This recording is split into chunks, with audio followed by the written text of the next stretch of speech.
A Agência Espacial Norte-Americana, NASA, vem buscando consultoria com teólogos, padres e outros especialistas da fé, no intuito de antecipar como o eventual encontro com raças alienígenas inteligentes pode impactar as religiões humanas.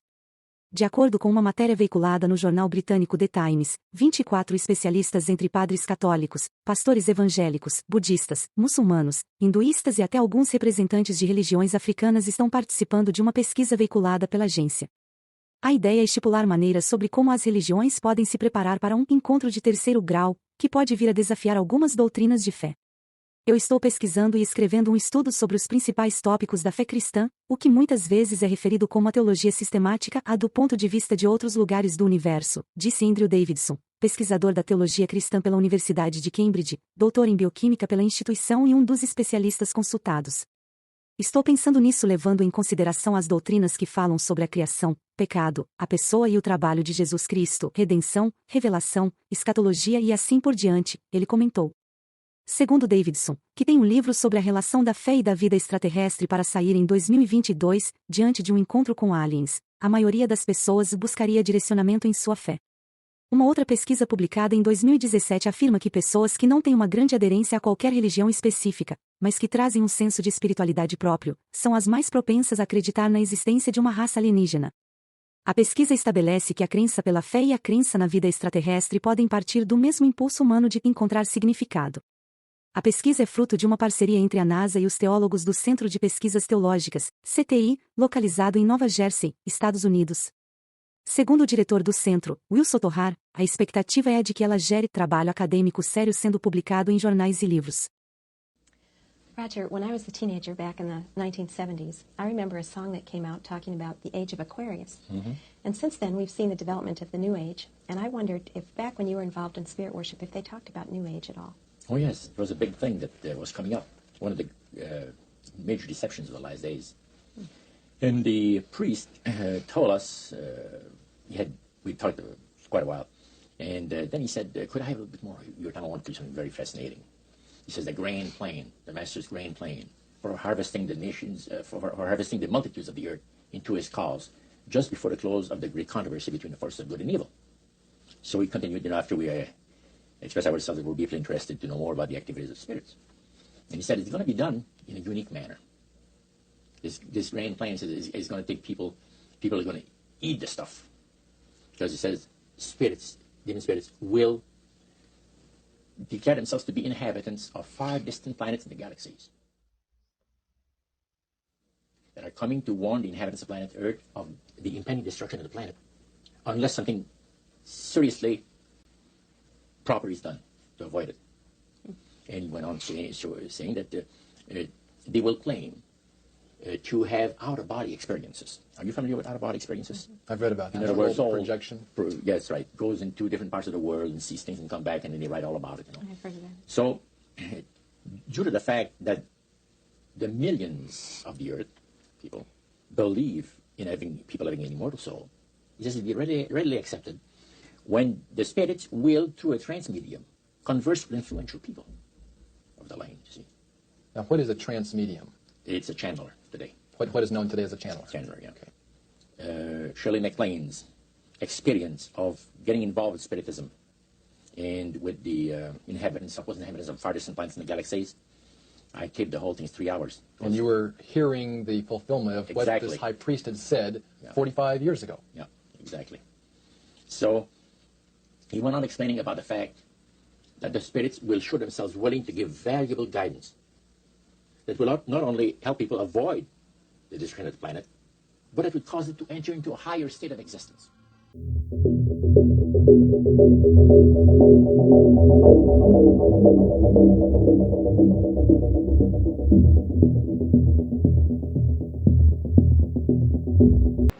A then top secret stealth. Here was this triangular stealth that wasn't in any of the school books, wasn't being talked about anywhere, wasn't out in the newspapers or anything else. It was being withheld. It was still a top secret weapon system. But I saw this triangular stealth. It looked like a spaceship to me. I'd never seen anything like that. And everything that J. Bennett Johnston was doing and he was involved in certainly was alien to me. So it was easy for me to accept the idea that what was happening was in fact being perpetrated by aliens.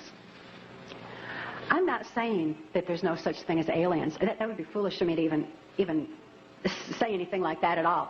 But what I am saying is that it was my experience that these were people claiming to be aliens. If there's a reality out there pertaining to any alien influence, we need to sort out the government misinformation and disinformation and mind manipulation techniques that they're using. I know for a fact that the plan is to make all of us feel totally helpless, that what's happening is beyond our realm to affect because we've been taken over by aliens, that our Independence Day is dawning. So beware of that. Understand that those criminals have been keeping information and technology from us under their blanket of national security. They are 25 years ahead of us at least, technologically. Can you imagine what they've got now?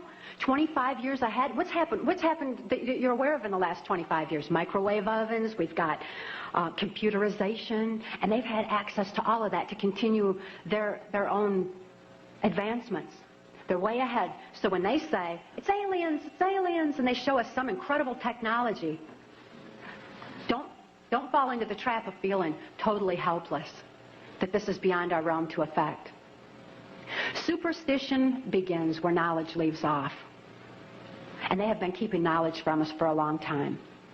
People have all kinds of belief systems. And I'm sure each and every one of you has various and different belief systems as well.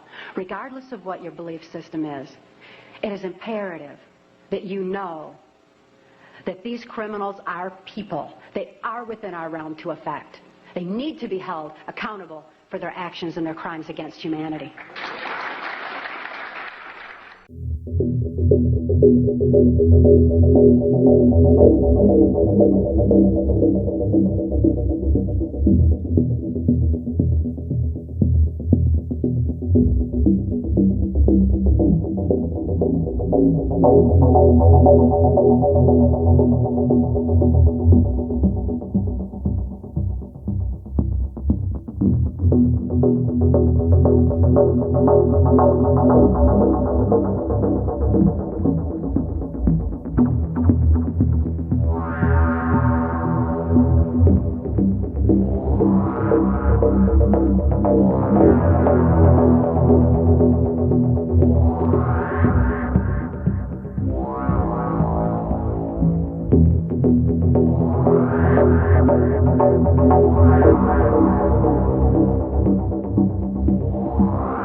Celebrity cult has long denied it preaches stories about aliens infecting humankind.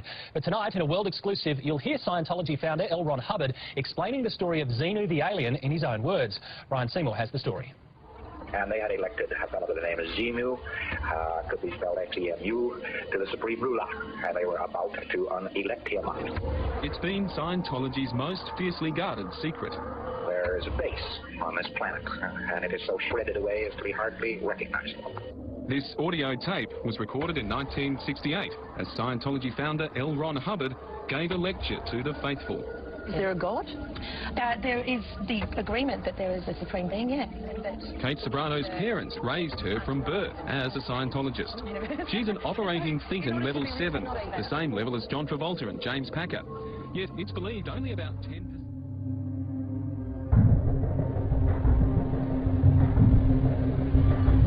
It all began with an alien leader named Xenu on a planet which formed a galactic federation with 21 adjacent stars and 75 other planets. After some kind of revolt, Xenu collected the renegade aliens, or Thetans. Everybody has problems and troubles and travails in their life and spiritual, emotional, psychological issues. And Scientology understands the real source of these, which is that you're inhabited by space aliens. Scientology promises it can teach you how to control matter, energy, space and time. Yet no one has ever achieved it. Here's something sadder. In other lectures, Hubbard explains how Christianity is a false belief, probably invented by madmen who found pieces of intergalactic information in 660 BC. Also that there is no God. When we die, we are implanted with the God myth before being sent back to Earth to live our next life. And only Scientologists have the power to save mankind in the intergalactic war that is coming. He warns his faithful not to talk about Xenu the alien or their own secret power. You mustn't go around talking about being the people who are going to save the planet. You are the people the planet obeys. You are the people who own the planet. And it made me think, did I really believe that? And did you? And honestly, I have to say, and this is interesting, I didn't. But I accepted it. And then troops, not knowing what the hell they were doing, but fed all kinds of false orders, were fed in against the population to pick them up, one after the other.